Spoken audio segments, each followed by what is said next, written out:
How do you address interference in the U.S. election? The biggest risk and threat to our elections is the one that is least often talked about. We've heard a lot about interference over the last few years, but the biggest vulnerability that exists is within our elections infrastructure itself. Every year there's a hacking conference held here in Las Vegas where all the hackers get together. Me neither. Okay. But they issue a report. They've got an election village in this hacking conference where they bring together hackers specifically to point out what are the vulnerabilities in our election system.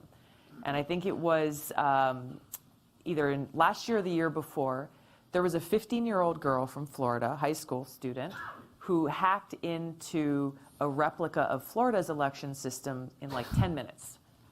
10 minutes. Yeah. We still have states in this country who don't have any paper ballot or paper record of a vote that's cast.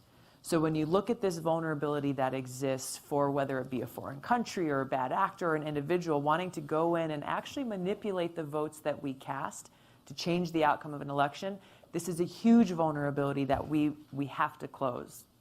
So I've introduced legislation called the Securing America's Elections Act that very simply says, hey, for our elections, you've got to have either a paper ballot or if you're using an electronic system, have a voter verified paper backup so that if accusations are made or there's attempts to manipulate our votes, that you're able to audit and track down what was the actual result of the votes cast.